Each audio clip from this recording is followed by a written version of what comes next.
La semana pasada les explicaba, compañeros y compañeras, que cuando la CNDH nació, lo hizo primero como una dirección general centralizada de la Secretaría de Gobernación en febrero del año 89. Y apenas habían pasado 2 meses que Carlos Salinas había asumido la presidencia de la República gracias a un fraude electoral en 1988.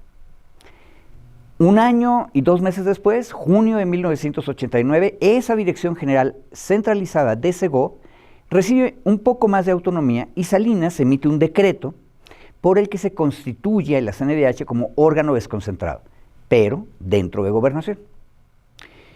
Hagamos una pequeña pausa, o tal vez no tan pequeña. De acuerdo a las cifras del Consejo Nacional de Población, el CONAPO, que por cierto es otro órgano desconcentrado de la misma SEGO, en este año, 2025, más de la mitad de la población tiene menos de 37 años. Es decir, la mayor parte de ustedes que me están escuchando, que me está viendo, no había nacido en 1988. Por tanto, déjenme explicarles que aunque el PRI logró imponer a Salinas con un fraude electoral, ese neoliberal le tuvo que hacer concesiones a los viejos dinosaurios de la política tradicional. Básicamente, a gobernadores priistas que le habían asegurado operar el fraude en el territorio. Les pongo 2 ejemplos. 1. Como Procurador General de la República, que hoy es Fiscal General, Salinas nombra a Enrique Álvarez del Castillo, que era el gobernador de Jalisco. 2.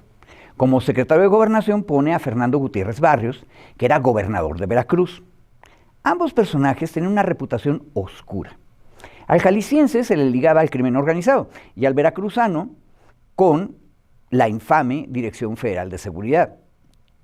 Él fue el titular durante el sexenio de Díaz Ordaz, la masacre de 68. En otras palabras, la imposición por la vía de fraude le había costado al líder del neoliberalismo mexicano, que se llamaba Muy Moderno, mucho. En la década de los 1980, cuando yo estudiaba la prepa y la universidad, en los mentideros de la política, aquí en México se hablaba del enfrentamiento entre los dinos y los tecnos. Salinas era la cabeza de los tecnos o tecnócratas, y Álvarez del Castillo o Gutiérrez Barrios eran dinos, dinosaurios. La soberbia es de esos pecados que llevan pegada su propia penitencia. Cuando en la precampaña del año 1987 los tecnos salinistas se impusieron dentro del PRI, ocurrieron 2 cosas.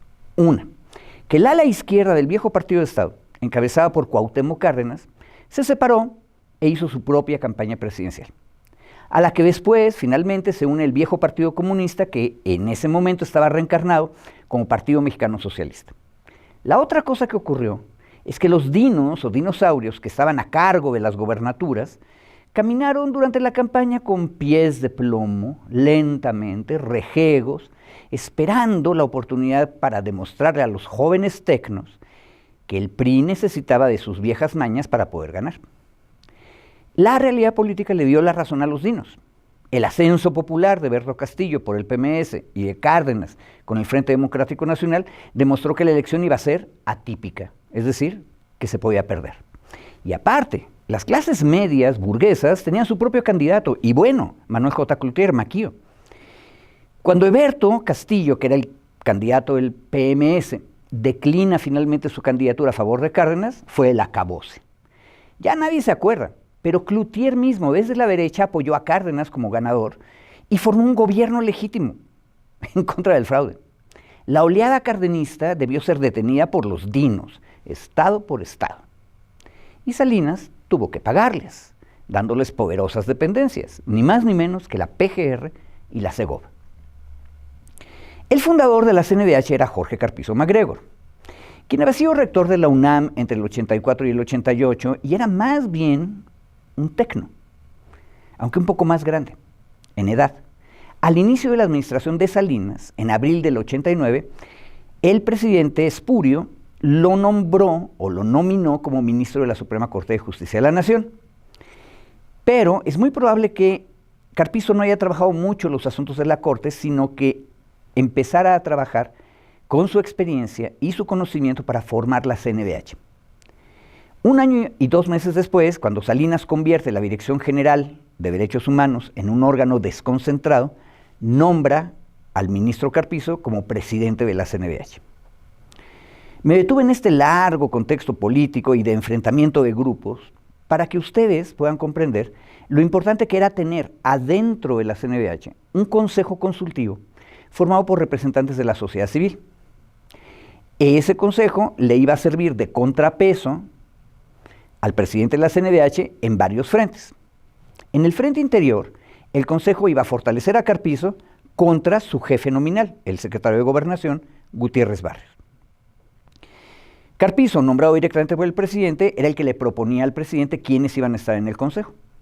Se saltaban al secretario. En el frente exterior, Carpizo usaba al Consejo Ciudadano como una especie de defensa moral en contra de gobernadores y procuradores de justicia de los estados que violaban derechos humanos. Y por varios años, recordemos, la CNDH tuvo que actuar sola en todo el país. Las comisiones de los estados se fundaron más tarde, por ejemplo, la de San Luis Potosí en 1993, y la de Chiapas, hasta donde yo recuerdo, nadie la conocía hasta bien entrado el año 1994, que fue cuando estalló la revolución neozapatista. Lo extraño es que si ustedes revisan las publicaciones de la CNDH, no les va a ser sencillo encontrar quiénes han sido los miembros del Consejo Consultivo. Hice una rápida búsqueda en internet para conocer quién estaba en el primer consejo y descubrí un libro de la CNDH de 2010, conmemorando los 20 años de la fundación. En el mismo hay textos de los dos primeros presidentes, Carpizo y su sucesor, Jorge Madrazo Cuéllar. Carpizo no dice nada del tema, y Madrazo menciona solo a 2 de los miembros del primer consejo consultivo. Un académico de derecho llamado César Sepúlveda, internacionalista, y el antropólogo Arturo Barman, uno de los grandes académicos del INI y de la ENA. Luego, Sergio García Ramírez, que fue ex procurador general de la República en los tiempos de la Madrid, sustituye a Sepúlveda, y un matemático llamado Guillermo Espinosa Velasco, pero que había trabajado en el Instituto Nacional Indigenista, sustituye a Barman. El segundo consejo, con Madrazo, presidente de la CNDH, estaba formado por García Ramírez, que ya les dije, y Espinosa Velasco.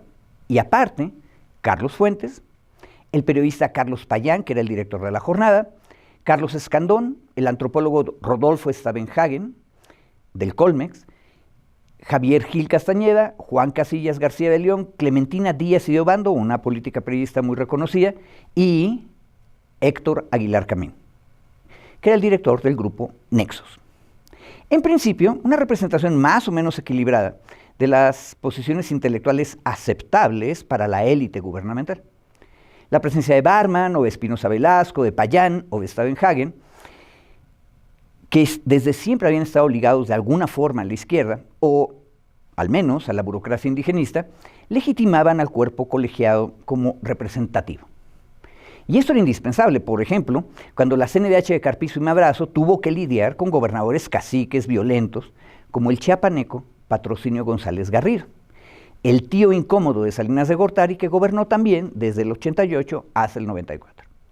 Y es el que encendió el último cerillo de la Revolución Zapatista.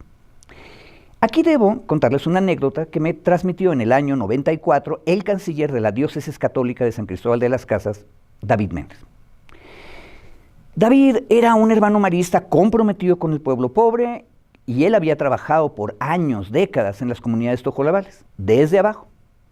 Por lo mismo, le había costado mucho trabajo entender por qué el obispo Samuel Ruiz García lo nombró canciller, es decir, un alto burócrata de la diócesis. Tatic Samuel era un buen obispo, pero también era un buen maestro de política. En una ocasión, me contó David, allá por el año 1991, el gobernador Patrocinio convocó a don Samuel a una cena en Tuxtla Gutiérrez. Le envió un helicóptero. El obispo se llevó al canciller como testigo. El gobernador se pasó la noche entera después de la comida echando pestes en contra de la CNDH y de Carpizo, porque en esa época la CNDH se traía de un ala a su gobierno, emitiendo recomendación tras recomendación. El gobernador le echaba la culpa de eso a su archienemigo Gutiérrez Barrios, el secretario de Gobernación. La pregunta es, ¿por qué le dijo esas cosas al último obispo de Chiapas, el primero de San Cristóbal de las Casas, el gobernador priista? Misterio. Pero la lección que don Samuel le dio a David y David me transmitió a mí, era que el régimen priista autoritario tenía muchas divisiones, pleitos, rencillas internas. Gracias a ellas, una institución recién nacida como la CNDH podía servir de algo en la defensa de los pobres que estaban siendo reprimidos. Estoy seguro que en las recomendaciones que tanto molestaban a Carpizo, habían tenido mano, muy probablemente, miembros del Consejo con antecedentes indigenistas, como Barman y luego Stavenhagen. En el año 94, yo llegué a trabajar a la diócesis de Tatica. Y un día, uno de sus asesores, el doctor Raimundo Sánchez Barraza, nos trajo una reco de la CNDH sobre expulsados en Chamula. Otro abogado y yo, el compañero se llamaba Gunnar Helmut, le dijimos que seguro era un pésimo documento. Y Copérnico, como le decíamos al doctor Raimundo, nos contestó: aunque no lo crean, el mundo está lleno de contradicciones, léanla y sorpréndanse. Tenía razón, era una buena recomendación y el Fraiba aprovechó mucho ese trabajo. Años más tarde, otro cuadro de aquella diócesis, Rafael Landerreche Gómez Morín, me resumía la contradicción. Hay cosas que están tan mal en este país que hasta la CNDH las reconoce. Pero esto que les cuento, compañeras y compañeros, pasó hace ya mucho tiempo, muchísimo. ¿Cómo andan hoy en día las cosas en el Consejo Consultivo de la CNDH? Otro misterio. Gracias.